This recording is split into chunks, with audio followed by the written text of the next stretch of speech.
이 작년 한 해 2023년 한 해 우리나라 성도들이 제일 이 성경을 읽으면서 밑줄을 긋거나 또 이 은혜 많이 받은 이 구절이 어떤 구절이겠습니까? 이 갓피플이라는 그런 애플 이제 성경 애플이 있는데 거기서 이제 조사를 한 거예요.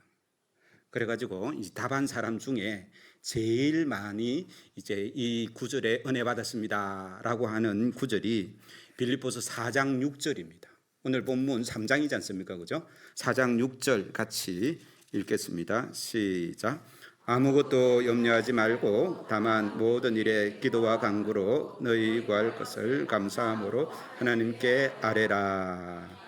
이 아무것도 염려하지 말고 감사함으로 기도하는 우리 새벽교회 성도들 되기를 주의 이름으로 축원합니다. 특히 오늘 헌신 예배 드리는 우리 구역장들도 염려하지 말고 이 감사로 기도로 주님께서 맡겨주신 사명 잘 감당할 수 있기를 축복합니다. 그런데 염려하지 말라라고 해서 염려가 안 됩니까? 또 꼭 그렇지는 않습니다. 그죠? 우리 구역장들 특송하셨는데 목사님이 구역장으로 임명할 때 기쁨으로 아멘 하고 나 잘할 수 있습니다 하고 받았습니까? 아니면 하기는 해야 되는데 순종은 해야 되는데 쉽지 않습니다 그런 마음이었습니까? 이 올해 맡겨준 사명 어떻게 감당하지라는 그런 이 마음이 들기도 하고요. 또 이제 임명 받을 때에 조금 힘든 분이 있지 않습니까? 그죠? 교우들 중에 그분을 내가 어떻게 감당하지 하는 그런 마음도 있었을 것입니다. 그래서 우리 삶이 꼭 구역장뿐만 아니라 살아가는 게 너무나 힘들고 또 어려우니까 두려움이 생기고 염려가 생기고 걱정이 생기는 것이죠. 그래서 아무것도 염려하지 말라라고 이렇게 말씀하시는 것이 은혜의 말씀으로 다가오는 것입니다. 그런데 이 4장에 아무것도 염려하지 말라라고 하시는 그 말씀의 배경이 되는 말씀이 바로 3장에 나오는 말씀이죠.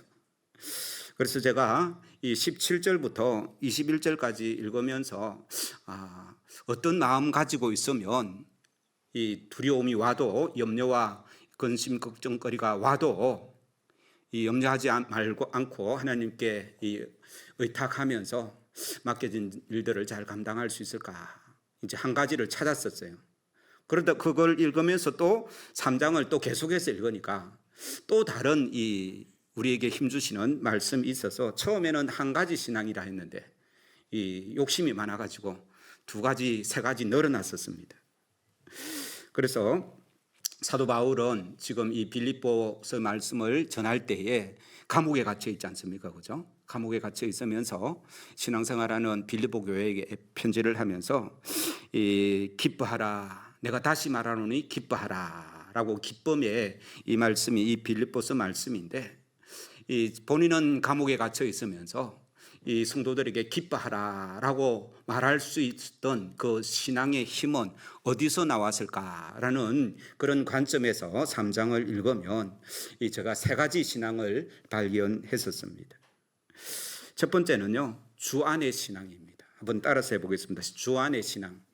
예, 다른 말로 하면 임마누엘 신앙입니다.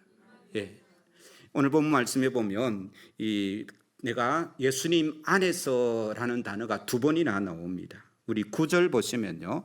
그 안에서 발견되려 함이니라는 말씀이 있고요. 또 14절에 보면 표대를 향하여 그리스도 예수 안에서라는 그런 설명이 나옵니다. 여기서 사도 바울이 내가 주 안에서 예수 그리스도 안에서를 강조하는 이유가 있습니다. 지금 오늘 본문에도 보면 우리 18절, 19절, 18절 보면요. 내가 여러 번 너에게 말하거니와 이제도 눈물을 흘리며 말하노니. 그러니까 눈물을 흘리면서 빌립보 교회에 말하는 게 있는 거예요. 그 내용이 뭔가 하면 3장 1절 한번 보시기 바랍니다. 끝으로 나의 형제들아 주 안에서 기뻐하라. 내가 너에게 같은 말을 쓰는 것이 내게는 수고로움이 없다. 같은 말을 계속해서 반복한다라는 거예요. 이 같은 말을 반복해서 하고 이 3장에 사도 바울이 염려되는 거 근심거리가 하나 있습니다. 그거는요, 교회 밖에 어떤 사람이 자기를 힘들게 하는 것이 아니라 교회 안에서 예수 그리스도의 복음을 전거하는데 그 복음을 강하게 반대하는 하나의 사상. 사도 바울은 복음을 전하는데 또 다른 사람들은 그게 아니야, 이게 있어야 돼 라고 말하는 사람이 있는 거예요. 교회 안에 말입니다. 교회 밖에 사람을 이야기하는 건 아닙니다. 그런데 그 사람들을 이 2절에 사도 바울이 표현하는데 2절에 뭐라고 말합니까? 개들을 삼가고 행악하는 자들을 삼가고, 여기서 개들을 삼가고 행악하는 자들을 삼가고 하면은 정확하게 뭘 이야기하는지 잘 모르겠죠, 그죠? 그런데 그 뒤에는 뭐라고 말합니까? 2절 보세요. 저를 보지 마시고 2절. 몸을 상해하는 자들을 삼가라. 이 누구를 이야기하는 거겠습니까? 자기 몸을 상해하는 자들을 삼가라고 그러는 거예요. 할례 받는 사람을 이야기합니다. 그러니까 이 사도 바울은 예수 그리스도의 복음으로 우리가 구원을 얻습니다 라고 말하는데, 이 할례파들은 또 무엇이 있어야 된다고 말합니까? 할례를 받아야 됩니다 라고 말하는 거예요. 그런 사람들을 사도 바울이 뭐라고 표현했다고요? 2절 보시면 개들, 그죠? 그 다음에 행악하는 자들, 좀 더 구체적으로 하면 자기 몸을 상해하는 자들. 그러니까 할례를 주장하는 사람을 이 사도 바울은 개들이라 그러고, 또 행악하는 자들이라 하고 자기 몸을 상해하는 자들이다 라고 그렇게 하는 겁니다. 그래서 이것 때문에 사도 바울은 늘 기도하고 이 18절에 눈물을 흘리면서 빌립보 교회 교인들한테 말을 한다라고 이렇게 말하는 것이죠. 그래서 나도 육체로 자랑하려고 하면, 그러니까 내가 할례를 받았다라고 하면서 예수 그리스도의 복음보다 내가 할례 받은 것을 더 주장하는 사람들이거든요. 그러니까 그런 사람들이 교회 안에 있는데, 그런 사람으로 치면 내가 더 이 신뢰할 만한 것들을 가지고 있다 하면서 이 4절, 그러나 나도 육체로 신뢰할 만하며 하면서 자기가 할례를 받았고 베냐민 집하고 또 이 히브리인 중에 히브리인 하면서 자기의 육체적인, 그러니까 자기의 어떤 이 출신을 이야기하는 겁니다. 그러면서 내가 그 모든 것들을 그리스도를 위하여 해로 여긴다라고 배설물처럼 버린다라고 하면서 3장을 이야기하고 있는데, 결국은 3장은 무엇을 때문에 이야기를 하면, 3장의 어떤 소재는 뭘까요? 이 할례파들을 상대하고 있기 때문에 그것이 염려가 되는 거예요. 사도 바울은 복음 사역을 하면서 힘든 게 있었는데 그 힘든 게 누구라고요? 할례파였다. 많은 게 있었지만 그 중에 할례파였다. 교회 안에 있는 할례파인 거예요. 그런데 사도 바울은 어디서 힘을 얻었는가 하면, 나는 내 육체를 자랑하기보다 그리스도 안에서, 예수 안에서 내가 새로운 존재로 선 그것을 자랑하는 것입니다. 그래서 이 8절에는 그 모든 것을 배설물로 여기고 그리스도를 얻고 그 안에서 발견되는, 그러니까 예수님 안에 있는 그 신앙을 붙잡고 많은 반대파와 또 할례파들 이를 상대해서 교회를 지키며 이 하나님의 복음의 말씀을 증거했다라고 이렇게 말하고 있습니다. 우리 구역장들도 이 사도 바울처럼 이 예수 그리스도 안에 있고, 또 다른 말로 하면 내가 예수님 안에 있다를 다르게 표현하면 하나님이 나와 함께 계신다라는 뜻입니다. 임마누엘 아시죠, 그죠? 임마누엘 뜻이 그러는데, 바로 이렇게 내가 예수님 안에 있거나 하나님이 나와 함께 계신다라는 이 신앙으로 어렵고 힘든 일들을 맡아서도 능력 있게 잘 감당하실 줄로 믿습니다. 마태복음 1장에 보면 그 임마누엘, 이 예수님께서 이 땅에 오신 것을 이름을 임마누엘이라 하라 했지 않습니까? 그죠? 하나님이 우리와 함께 계신다라는 뜻이고요. 마태복음 28장에도 보면 제일 마지막 절 보면 보라 세상 끝날까지 내가 너희와 함께 하겠다. 그리고 마태복음 1장에도 함께 하겠다 하고 마지막 장에도 함께 하겠다라고 이렇게 하나님이 우리와 함께 하시는 것을 하나님이 강조하는 거예요. 그러니까 하나님이 굉장히 강조하면 우리도 그것이 귀한 줄 알고 나도 그것을 귀하게 여기는 그런 자가 복된 자지 않겠습니까? 그래서 이 임마누엘 신앙, 주 안의 신앙으로 준비하면 참 좋겠다는 말씀이 오늘 본문의 말씀입니다. 고양이와 쥐가 만났는데 이제 고양이가 쥐를 막 잡아 먹으려고 하니까 이 쥐는 이제 이판사판 고양이한테 대들어야 되는데 딱 한마디를 하는 거예요. 그러니까 그 말을 듣고 고양이가 도망을 쳤답니다. 무슨 말일까요? 예, 나 쥐약 먹었다. 그 말이에요. 내 안에 뭐가 있다고요? 쥐약이 있는 거예요. 그러니까 고양이도 함부로 못하는 거예요. 악한 사탄 마귀가 우리를 삼키려고 두루 다닌다라고 표현하고 있지 않습니까? 그럴 때에 우리는 우리 안에 누가 있다고요? 예수님이 있다라고 말하면 이 마귀도 도망을 칠 수밖에 없는 것이죠. 내 안에 누가 있다고요? 예수님이 있다. 마귀가 그 말을 듣고 임마누엘 하면 마귀가 놀라서 도망을 친다라는 겁니다. 일본의 이 신앙의 작가, 여류 작가라고 하는 미우라 아야코가 오랜 시간 13년 이상을 이 질병 가운데 있었습니다.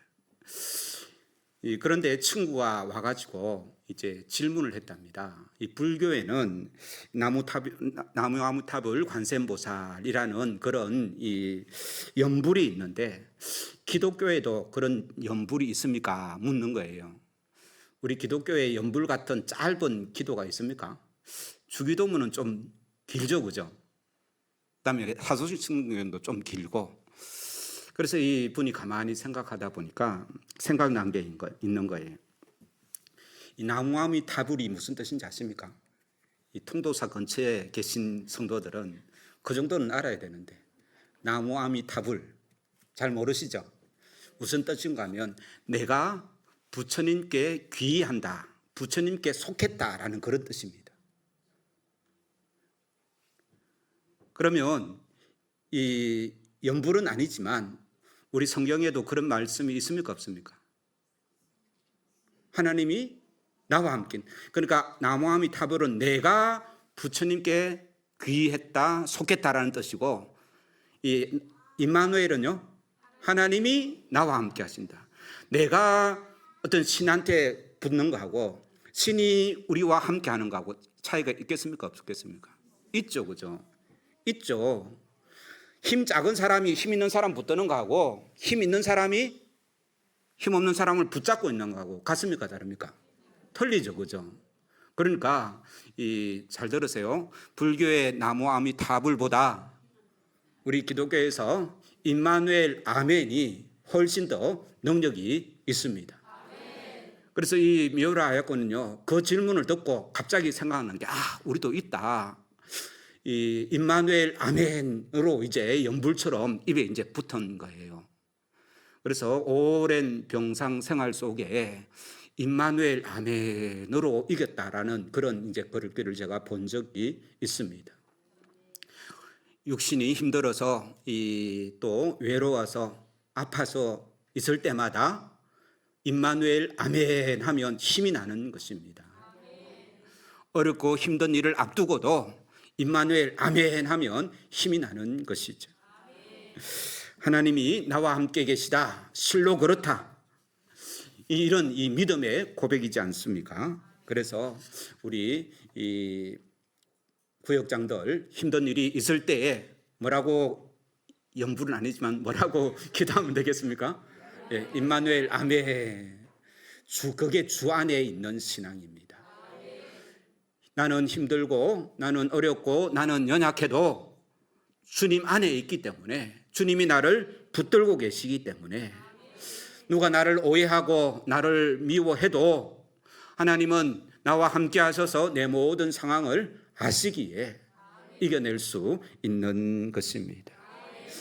열심히 일하는데 남인들이 도와주지 않고 내 혼자 막 열심히 일해도 누구와 함께 있다고요?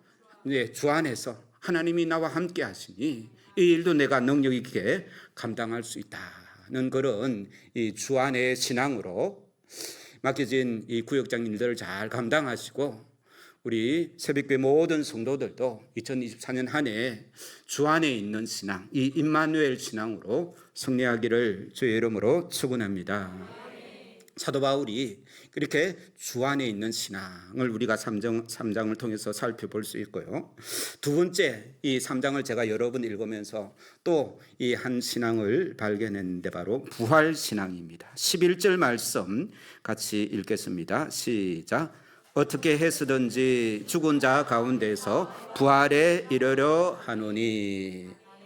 사도 바울은 이 다른 할례파들이 자기들의 육신을 자랑하고 자기들의 어떤 이 의를 드러내는 것, 그것에 관심이 없습니다. 어디에 관심이 있습니까? 이 주 안에서 살다가 11절요, 어떻게 해서든지 죽은 자 가운데서 부활에 이르르는 그런 이 열정, 그런 이 마음, 그런 신앙으로 가득 차 있은 것이죠. 그래서 앞에 우리가 주님이 나와 동행하시는데, 나와 함께 하시는데, 그 주님이 죽은 주님이 아니고요, 죽음에서 어떤 분이라고요? 부활하신 주님이 나와 함께 하신다. 이게 부활 신앙이라는 것입니다. 이 부활 신앙은 굉장히 힘 있는 신앙입니다. 이 마태복음 28장에 보면 여인들이 예수님의 이 무덤에 이 유향을 바르려고 갔지 않습니까? 그죠? 그때 천사들을 먼저 만납니다. 예수님은 안 보이는 거예요. 천사가 예수님이 부활했고 내가 너희들이 제자들에게 가서 예수님이 부활했다고 전해라 하니까 이 여인들이 그냥 걸어간 게 아니고 막 달려갈세라고 이렇게 기록하고 있습니다. 그러니까 다름질하면서 그 소식을 전하러 갔다라는 것이죠. 그런데요, 이 여인들이 부활의 예수님을 언제 만났는가 하면 다름질 해갈 때에 예수님께서 이 그들의 발걸음을 멈추시고 그 앞에 예수님께서 나타나신 것이죠. 그러니까 막 뛰어가는데 예수님께서 나타나셨다라는 겁니다. 우리 구역장들도 전화하고 또 찾아보고 또 만나고 같이 기도하고 이렇게 몸을 움직일 때 이 더 하나님의 놀라운 역사가 일어날 줄로 믿습니다. 오늘 본문의 말씀에도 보면요, 사도 바울이 이 부활 신앙을 가지고 애를 쓰고 달려가고 노력하는 그런 모습을 봅니다. 12절 같이 읽겠습니다. 시작.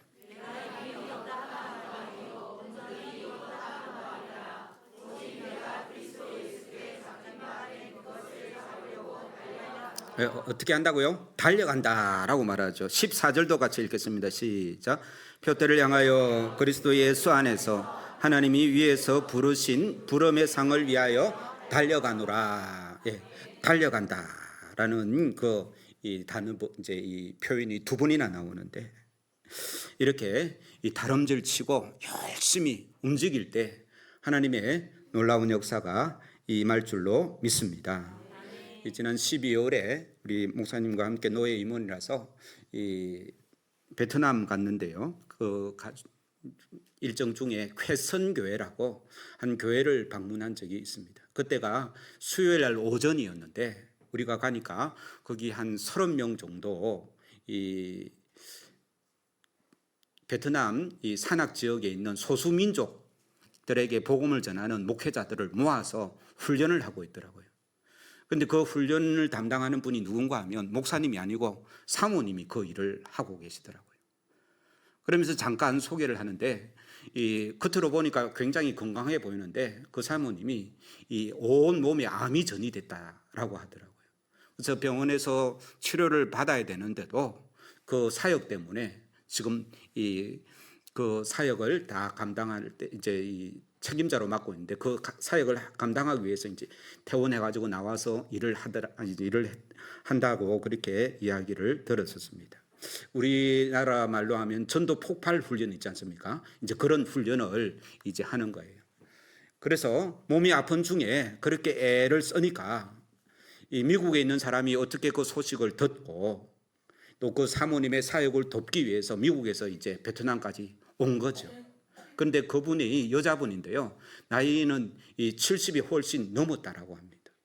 그래서 자기가 가지고 있던 그 재산을 가지고 이 소수민족 이 목회자들이 이 훈련 받으러 올 때 주로 오토바이 타고 오거든요. 그 오토바이의 기름값과 또 식대와 이 프로그램 경비를 그 분이 다 제공을 하고 있다라고 이렇게 말하는 거예요. 그러니까 한 사람이 수고하고 애쓰고 몸이 아픈 중에도 막 이 열정을 다해서 이 충성하니 또 돕는 사람도 이 붙여 주시는 것을 보게 됩니다. 우리 구역장님도 목사님을 도와서 이 구역원들을 잘 살피고 이 열심히 달려가고 움직이는 그런 손발이 되기를 주의 이름으로 축원합니다. 저희 교회 권사님 중에 한 분이 있는데 은퇴하신 권사님이세요. 그런데 몇 살에 은퇴하셨는가 하면 77에 은퇴했어요. 우리 몇 살에 은퇴하십니까? 70에 은퇴하죠. 이 총회 법이 그리 되어 있는데 저희 교회에서는 7년을 더 한 거예요. 근데 이 은퇴를 하고도 지금 3년째, 지금 4년째네요. 올해 밖에서는 4년째네요. 81살인데 아직도 구역장을 하고 있습니다. 나이 많으신 안나의 구역장을 자기가 맡고 있어요. 그리고 평소에는 이 새벽 예배 나오시죠. 또 자기가 낮 이제 1시에 자기가 이 구역원들을 모아서 매일 기도하려고 하는데 구역원들은 안 나와요. 그러니까 자기 혼자 나오는 거예요. 그리고 열정적인 권사님이 계세요. 그래서 제가 올해도 계속 그 구역을 맡으라고 했는데 그 권사님이 주로 하는 일은 그 동네 이제 이 노인정에 가서 복음을 전하려고 애를 씁니다. 그런데 그 나이도요, 그 노인정에 가니까 제일 쫄병이더라고요. 그 심부름을 막 하는 거예요. 그래서 먹을 것도 챙기고 하여튼 그래서 이제 총동원주의를 하면 한 20명 정도 데리고 오거든요. 이제 그런데 이제 그분이 심부름을 많이 하는데 뭐 간단한 심부름은 자기가 하는데 자기 혼자 못하는 심부름 어떤 심부름인가 하면 어디 가서 추어탕을 좀 사달라라고 하면 그 권사님 또 저한테 전화합니다. 같이 가서 이제 이 추어탕도 사오고 저하고 같이 먹기도 하고 사오기도 하고 또 이 한 할머니 어떤 할머니 집에 전기가 고장 났는데 하면 또 제가 같이 가서 고쳐주기도 하고 제가 이렇게 소개해 드리는 거는 81살이지만 복음을 위해서 애를 쓰는 거예요. 그래서 후배들이 참 후배들에게 좋은 영향력을 끼치고 있는데 자랑한 김에 조금 더 하면요. 이분은 이제 자녀들이 준 용돈이나 그런 게 통장에 모이지 않습니까? 100만 원이 넘으면 가만히 못 있는 겁니다. 100만 원이 넘으면 뭐 할까요? 찾아가지고 저한테 가져옵니다. 주일까지 기다리지 못하고 찾아가지고 저한테 가져와서 꼭 헌금을 합니다. 그리고 제가 딱 보니까 그런 말씀은 안 하시는데 100만 원이 넘으면 100만 원을 찾아오는 거예요. 그래서 헌금을 하면서 또 마지막 기도 제목이 하나 있는데 이 기도 제목 중에 하나가 뭔가 하면 자기 빌라를 자기 죽을 때 천국 갈 때 빌라를 교회에 바칠 수 있도록 기도해 달라는 거예요. 그냥 바치면 되는데 왜 바칠 수 있도록 기도할까요? 자식하고 이름이 같이 돼 있어서 그래요. 그 자식이 동의를 안 해주는 거예요. 하여튼 그런 나이가 들어서도 나이 탓할 게 아닙니다. 나이가 들어서도 복음을 위해서 하나님의 나라를 위해서 특히 저한테 늘 강조하는 게 저한테 이제 굉장히 부담이 되는데 제가 이제 그 권사님 하는 말이 자기가 죽기 전에 우리 교회가 부흥해야 된다면서 꼭 그 꼴을 보고 죽을 거라면서 그렇게 이야기하더라고요. 그러니까 나이가 문제가 아니고 하나님 안에서 하나님께서 받은 우리에게 주신 큰 구원의 그 복음을 전하려고 또 교회를 위해서 자기가 헌신하고 애쓰고 노력하는 이제 그런 모습을 보면서 이런 신앙이 달려가는 신앙이구나 하는 생각을 했었습니다. 그 권사님의 열정이 많은 교우들에게 도전을 주고요.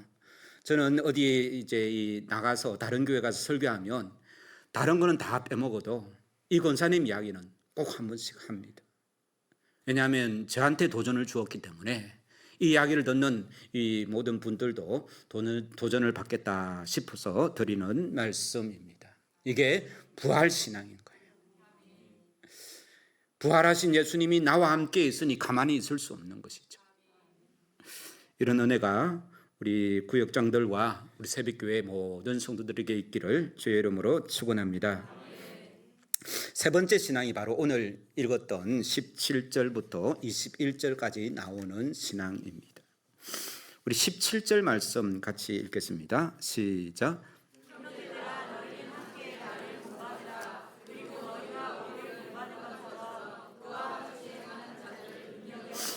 예, 우리가 이 17절 읽으면 이 나를 본받으라라는 말씀에 우리가 늘 은혜를 받고요. 바울처럼 본받아야지. 이제 그런 생각을 합니다. 물론 그 굉장히 좋은 신앙입니다. 우리가 그렇게 해야 됩니다. 근데 우리 구역장들은 이 하반절에 좀 더 관심을 가져야 됩니다. 너희는 함께 나를 본받으라 해놓고 그 다음에 뭐라 말합니까? 그리고 너희가 우리를 본받은 것처럼 그와 같이 행하는 자를 어떻게 하라고요? 눈여겨보라. 이 눈여겨보는 우리 구역장들은 구역원들을 눈여겨 살필 수 있어야 될 줄로 믿습니다. 그러니까 이 오늘 본문에 나오는 3장에 나오는 이 헬라파를 오늘날로 치면 뭐에 비유할 수 있습니까? 이단 사이비에 비유할 수 있는 이단. 그렇지 않습니까? 그죠? 이 교회라는 이름으로 이 그들도 똑같이 설교를 하고요. 똑같이 성경을 가지고 가르칩니다. 그런데 오늘날 이단과 사이비가 얼마나 열심히 활동을 하는지요. 저희 교회에 지난주에 아이가 2명 왔는데 거의 어머니가 이기동 목사님 이제 성락교회 있죠. 그 교회에 지금도 다니고 있답니다. 그런데 양산으로 이사를 와서 인터넷으로 예배를 드린다면서 우리 교회에 온 거예요. 작년 예배는 안 하는데 아이들을 이제 데리고 와서 아동부 예배를 드리고 갔다라는 이야기를 들었습니다. 그뿐만 아니라 이런 이단들 또 사이비 종교들이 얼마나 열심히 믿는 자들을 믿는 자들에게 헛된 잘못된 신앙을 심어주려고 애를 쓰는지 알 수 없습니다. 그래서 우리가 좀 더 오늘 17절 하반절 말씀 그와 같이 행하는 자들을 눈여겨보는 그런 우리 구역장 되면 좋겠는데요. 그러면서 하는 말씀이 이 18절 보면요. 내가 여러 번 너희에게 말하였거니와 이제도 눈물을 흘리며 말하노니 여러 사람이 그리스도의 십자가의 원수로 행하였느니라. 그러니까 이단들, 그런 사람들이 많은 성도들을 유혹했다라는 말이죠. 19절에 보면요, 그들의 마침은 멸망이요, 그들의 신은 배요, 그의 영광은 그들의 부끄러움에 있고 땅의 일을 생각하는 자라. 여기서 말할 때 땅의 일은 뭘까요? 우리가 흔히 말할 때 땅의 일은 뭘까요? 예? 흔히 우리가 땅의 일과 하고 땅의 일에 반대되는 말은 뭐예요? 하늘의 일. 이게 이제 땅의 일과 하늘의 일 이렇게 딱 구분하면 하늘의 일은 그럼 뭐예요? 예? 땅의 일은 그럼 모른다 치고 하늘의 일은 뭐예요? 다 알고 계신데 그죠? 딱 말하기는 그렇습니까? 그러면 이 교회 와서 기도하고 찬송하고 예배 드리는 것 이게 땅의 일입니까? 하늘의 일입니까? 하늘의 일 맞습니까? 땅의 일 아닙니까? 예, 또 그럼 질문을 하나 더 하겠습니다. 직장 다니시죠, 그죠? 직장 다니시고 또 이 운동도 하시고 맞죠, 그죠? 또 여러 단체에 가입해서 활동도 하시고 그거는 땅의 일입니까? 하늘의 일입니까? 땅의 일입니까? 좀 헷갈립니다. 그죠? 지금 여기서 땅의 일을 생각하는 자, 아까 할례파를 중심으로 계속 이야기한 데 있죠. 그죠? 그러면 이 할례파, 할례를 주장하는 사람들, 할례를 받아야 이 구원이 있다라고 말하는 사람들입니다. 이 사람들이 교회 안에 있는 사람이죠. 그죠?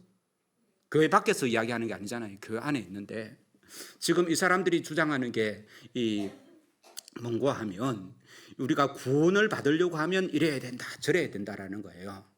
그런데 그것이 이 사도 바울은 땅의 일이라고 말하는 거예요. 사도 바울이 땅의 일이라고 하는 거하고 방금 우리가 직장일, 운동도 하고 또 취미생활도 하고 동호회 모임도 있고 이런 거 같을까요, 다를까요? 다시 말씀드리면 이 우리가 예배드리고 찬송하고 교회에서 활동하는 것도 하늘의 일일 수가 있고 땅의 일일 수가 있습니다. 지금 할례파들이 교회 안에서 뭔가 하려고 하는 거거든요. 그렇지 않습니까? 그 사람들도 다 찬송하고 기도하고 다 설교도 듣고 합니다. 그리고 이제 우리가 직장 일하고 또 친구도 만나고 사회활동도 하고 운동도 하고 이것도 땅의 일이 될 수도 있고 하늘의 일이 될 수가 있습니다. 아무도 아멘 안 하시는데요. 그러니까 우리 안에 내가 누구인지를 정확하게 알면 내가 누구에게 속했고 내가 누구인지 바로 알고 그 일을 하면 그게 하나님의 일이 될 수가 있고요.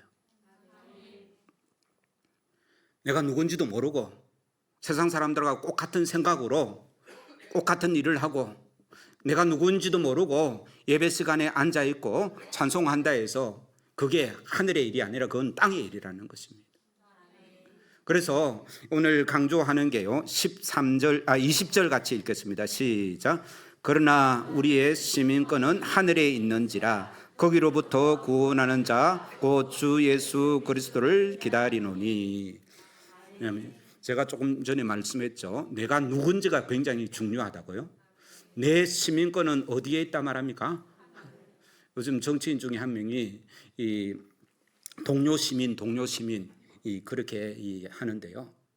이 국민하고 시민하고 좀 다른 의미가 있다라고 이제 그렇게 말합니다만은 이 분명하게 나는 소속이 하늘이다라고 그렇게 자기 자신의 정체성을 분명히 하고 하는 모든 행위는 하늘의 일입니다.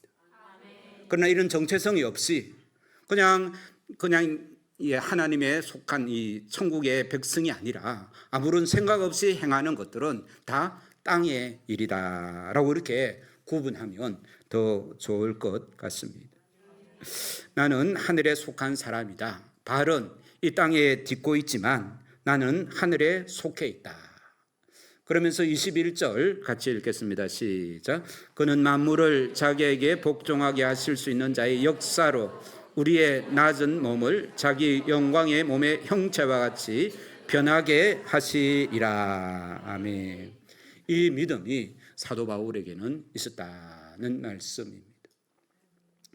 우리 모든 성도들 이 믿음이 가득하고 이러한 이 천국 소망이라고 말할 수 있습니까? 나는 하나님의 나라에 속해 있다.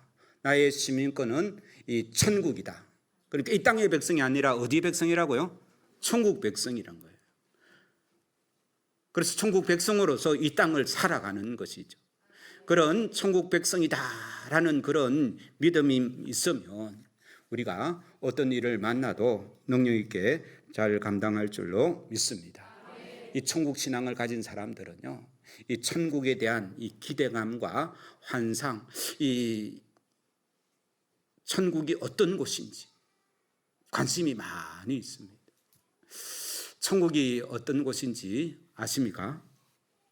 천국에 대해서 좀 아십니까? 우리 구역장님들, 천국이 어떤 곳입니까? 나는 천국에 속해 있다고 방금 고백했잖아요. 그죠? 그럼 천국에 대해서 좀 알아야 되지 않습니까? 우리가 복음을 전하고 그 복음의 끝이 어디입니까? 천국이죠. 그죠? 네. 그러면 천국에 대해서 좀 알아야 됩니다. 천국에 대해서 이 기대감은 있습니까? 예. 이 많은 사람들이, 많은 믿음의 사람들이 이 죽을 때, 천국에 갈 때 여러 가지 반응들이 있는데, 이 무디 목사님이 임종 때요 이런 일이 있었다고 합니다. 가족들이 보는 앞에서 이 하나님 품에 안겼는데 이렇게 말했답니다. 이 땅이 멀어지고 있어 하늘나라가 열린다. 하나님이 부르신다라고 이렇게 이 말을 하니까 아들이 아버지 꿈꾸시는 거예요? 라고 이렇게 물은 거예요. 그러니까 아니야, 이것은 꿈이 아니야. 나는 여러 문들 안에 있어 이것이 죽음인가 하면서 이제 천국의 문들이 이제 열리는 거죠. 그래서 천국을 엿보는 겁니다. 이것은 그리 나쁘지 않아. 골짜기가 아니라 축복이요 영광이로구나. 하나님께서 나를 부르신다. 오늘이 나의 대관식이야. 나는 이 날을 고대해 왔다 라고 하시고 이제 이 하늘나라로 영접되었다라는 그런 일화가 있습니다. 우리도 이런 하늘나라에 대한 이 갈망 내지는 이 기대감, 이거 필요한 것이죠. 이 세상살이가 얼마나 힘듭니까? 힘들면 힘들수록 우리의 고향에 대한 믿음이 있어야 되는 것이죠. 어떤 사람이요, 이 죽어서 천국과 지옥 문 앞에서 딱 섰는데 이 맛보기를 보여주는 거예요. 천국을 보니까 어떤 모습이 보입니까? 거룩하게 앉아서 예배하는 모습이 보이고, 지옥을 보니까 막 사람들이 춤을 춰요. 그래가지고 이 사람이 가만히 생각해 보니까 천국 가면 너무 지루한 것 같거든요. 예배가 지루하다라는 그런 느낌이 있어서 그래서 지옥을 택했다라는 말이 있는데, 그거는 이제 보여주는 거예요. 보여주는 거. 이 천국에 대해서 많이 생각을 해보셨습니까? 천국은 어떤 곳일까요? 천국 가서 우리가 뭘 할까요? 우리 교회인들한테 질문하니까 천국 가면 맨날 예배만 드린다고 그래요. 어떻습니까? 성경에 천국 가면 맨날 예배만 드린다는 말이 있습니까? 없습니까? 없는데 우리는 그렇게 생각을 하는 거예요. 그래서 이 나의 시민권은 하늘에 있다라고 그렇게 기록됐으면, 내가 그것을 믿으면 천국에 대해서 좀 연구를 하고 좀 기대감을 더 가져야 되지 않겠습니까? 막연한 기대감, 천국이 있대, 천국 가면 좋대가 아니라 성경에서 말하는 천국을 우리가 좀 더 관심을 가질 필요가 있습니다. 천국에서는 우리 몸이 어떤 몸일까요? 천국에서는 몸이 있을까요? 없을까요? 천국은 영혼만 있을까요? 네, 좋습니다. 천국에는 몸이 있다 없다? 몸이 있다 손 들어보세요. 예, 한 5분 손 들었습니다. 천국 가면 우리 몸은 없다, 영혼만 있다. 손 안 든 사람 예, 한 5분 나눠졌는데 손 안 드신 분들은 그럼 뭡니까? 이건 것 같기도 하고 적은 것 같기도 하고. 21절 다시 읽겠습니다. 시작.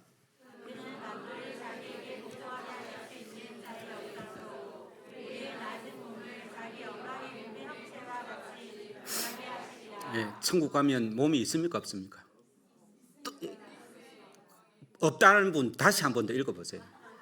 방금 없습니다까지 없까지 나왔는데 몸이 있습니까? 없습니까? 이제는 확실합니까? 제가 있다고 안 했습니다. 그죠? 여러분들이 있다 했습니다. 오늘 본문에 보면 낮은 몸과 영광의 몸으로 그렇게 표현하는 거예요. 이 땅에서는 낮은 몸이 있는 거예요. 낮은 몸으로 우리가 살지만 천국 가면요 영광의 몸인데, 어떤 영광이에요? 영광의 이제 몸의 형체를 가진다 했지 않습니까? 이 영광의 몸은 형체는 어떤 몸입니까?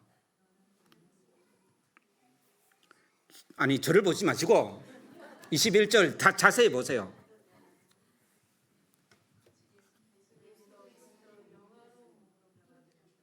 그러니까 영광의 몸으로 변화되는데 이 영광의 몸은 어떤 몸이냐고요? 자기 영광의 몸이래요. 자기 영광의 몸. 그죠? 보세요. 자기 영광이, 여기서 자기는 누구예요? 자기 하니까 사랑하는 누구입니까? 아니죠, 그죠? 21절에 보면 누구를 기다린다고요?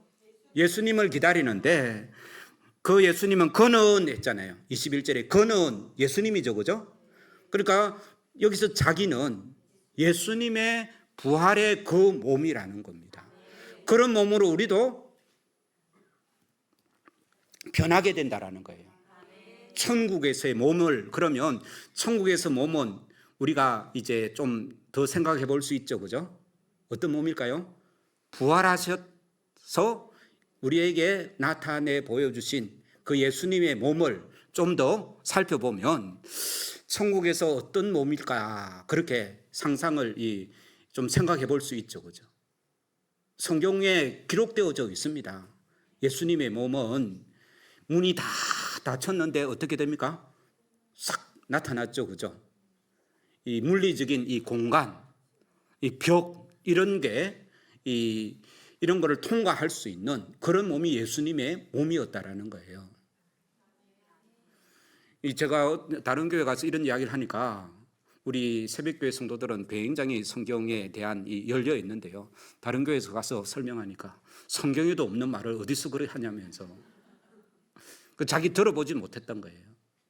예수 오늘 21절에 보면 자기 영광의 몸의 형체와 같이 변하게 된다. 그래서 이 하늘을 소망하는 믿음의 이 성도들은 천국에 가서 어떤 몸으로 무엇하면서 살까 좀 상상을 해볼 수 있는 그런 좀 천국에 대한 기대감을 더 많이 가지고, 그래야 이 땅에서 좀 어렵고 힘들더라도 손해를 보더라도 내가 내 고향에 가면 하나님께서 이렇게 복을 주실 건데 지금 좀 손해 보는 거 아무것도 아니야. 나중에 받을 어떤 걸 좀 구체적으로, 그죠? 큰 걸 제대로 알고 있으면 지금 내가 가진 거 놓을 수 있다는 말입니다. 제가 하나 더 이제 물어볼 건데 대답 잘하세요. 천국에 가면 영원히 산다 했지 않습니까? 영원히 사는데 어떻게 영원히 살까요? 천국에 가면 뭐 먹을 게 있겠으면 먹고 마시고 하겠습니까? 안 하겠습니까? 안 합니까? 어떻게 그리 자신 있게 말합니까? 일단 이 성경에 나와 있는 것부터 제가 조금만 말씀드릴게요. 사실 말씀드릴 게 많은데 다시 한번 불러주면 천국에 대해서 좀 더 성경적으로 좀 더 공부를 할 수 있을 건데요. 하여튼 하나만 말씀드리면 천국에 가서도 우리가 먹고 마십니다. 그런 말씀이 있습니까? 없습니까? 예? 성경 많이 읽으셨잖아요. 그런 말이 성경에 나옵니까? 안 나옵니까? 대답을 안 하시죠. 그 요한계시록 22장에 보면, 마지막 장에 보면 천국에 가면 생수의 강이 흐르고 그 옆에 뭐가 맺힌다고 했습니까? 생명나무에 실과가 다달이 맺힌다라고 말하고 있습니다. 우리가 생명수 마십니까? 안 마십니까? 마시죠. 근데 누가 천국에 가면 아무것도 안 먹는다 했습니까? 그 다음 생명과가 다달이 열린다고 해요. 다달이. 그 생명나무는 열매를 한 달에 한 번씩 맺히는 것 같아요. 다달이 맺힌다 했으니까. 다달이 맺히는 거 그냥 맺히고 그냥 떨어지고 맺히고 떨어지게 하겠습니까? 아니면 그걸 먹겠습니까? 생명과라 했잖아요. 생명수라 했잖아요. 우리는 이 천국에 가면 그냥 영원히 산다라고 하는데 제가 다달이 맺힌다라는 그 말씀을 가지고 이제 유추를 하는 거예요. 왜 하나님이 그 생명과를 다달이 맺히게 하실까? 아마 몰라도 추측해 봅니다. 이 달달이 이 생명수도 마시고 생명과를 따먹으면서 영원히 살지 않을까? 그건 하나님과의 어떤 관계성을 말하는 겁니다. 생명과를 한 번 먹어야 해서 끝나는 것이 아니라 주님과 늘 이제 연결되어 있는 걸 말하는 것이죠. 이제 그런 의미인데 하여튼 천국에 가면 다른 과일은 있는지 없는지 몰라도 생명과는 있는 거예요. 먹고 마시는 겁니다. 예수님도 부활하신 몸으로 제자들과 숯불에 고기를 구워서 먹었습니까? 안 먹었습니까? 먹었죠, 그죠? 그런데 이제 성경을 우리가 보면서 힌트들이 있습니다. 그래서 성경을 볼 때 조금 더 오늘 21절에 우리가 부활한 몸이 자기 영광의 형체, 영광의 몸의 형체와 같이 변한다 했으니까 이 성경에서 예수님 부활하시고 난 후에 행적을 조금 따라 보면 이 부활한 천국에 가서 우리가 부활한 몸으로 어떻게 살 수 있을까라는 그런 더 기대감을 가지게 해줄 수 있는 말씀들이 많이 있습니다. 랜디 알콘이 쓴 헤븐이라는 책과 아버지 집으로라는 책에 보면 자세하게 설명되어 있습니다. 하여튼 우리에게 중요한 게 뭐라고요? 나는 소속이 어디라고요? 예, 하늘에 있다. 하늘에 속해 있다라는 것입니다. 그래서 하늘에 속해 있는 나 자신을 분명하게 인식을 하고 늘 자기 자신에게 뭐라고요? 나는 하늘에 속한 사람이야. 하늘에 속한 사람이야. 다르게 표현하면요, 하나님이 보내신 사람이야 라는 겁니다. 하나님이 파송했다라는 겁니다. 이 목회자들이 가장 이 중심에 붙잡고 있어야 되는 게 하나님이 나를 세우셨다라는 거거든요. 저보다 똑똑한 사람도 많고 저보다 경험 많은 사람들이 많지만 하나님께서 이 자리에 나를 세워주셨다라는 것입니다. 그 믿음으로 사역을 감당하는 것이죠. 우리 구역장들도 누가 나에게 구역을 맡겼다고요? 하나님이 맡기시고 하나님이 원래 나는 천국에 있어야 되는데 이 일을 위해서 이 땅에 내가 살아간다라는 그런 신앙으로 이 구역의 식구들을 돌보고 믿음으로 행할 때 그것이 하나님의 일이 되는 것입니다. 내가 잘나서 내가 재주가 많아서 내가 능력이 많아서 내 돈으로 내가 이 사람들을 막 섬기면 그거는 땅의 일이고요. 이해하시겠습니까? 하나님이 보내셔서 하나님이 주신 힘으로 나는 하나님께 속한 사람이기 때문에 그런 신앙으로 감당하면 그것은 하늘의 일이 되는 줄로 믿습니다. 정리하겠습니다. 새벽교회 성도들, 특히 구역장님들, 내 안에 주님이 계신다. 하나님이 나와 함께 계신다는 믿음으로 승리하기를 주의 이름으로 축원합니다. 뿐만 아니라 부활신앙으로 사도 바울의 뒤를 열심히 따라서 달려갑시다. 그리고 나는 하늘에 속해 있음을 믿는 신앙으로 맡겨진 사명 잘 감당하는 은혜가 있기를 주의 이름으로 축원합니다. 기도하시겠습니다. 하나님 아버지, 우리가 지금은 비록 땅을 벗하며 살지라도 우리의 영혼은 저 하늘을 디디며 살게 하시니 감사합니다. 우리가 늘 바라는 주님이 계신 곳, 눈물 없는 곳, 또 그리운 이 복분 사람들, 또 그리운 이름들 많이 생각나고 때론 가슴 터지도록 기다리지는 그곳을 소망하게 하시니 감사합니다. 우리 아버지 너른 품으로 우리를 맞아주시고 저 하늘에 쌓아둔 소망으로 가득 찬 복된 발걸음 되게 인도하여 주시옵소서. 그리고 부활신앙으로 임마누엘 신앙으로 잘 무장하여서 맡겨준 사명, 특별히 구역장의 사명을 잘 감당하는 은혜가 있게 하여 주옵소서. 주님 그날에 이를 때까지 순례의 길을 멈추지 않게 하여 주옵소서. 어떤 시련이 와도 임마누엘 신앙으로 이 승리의 길을 걷게 하여 주옵소서. 다시 오실 주님 예수님의 이름으로 기도하옵나이다. 아멘.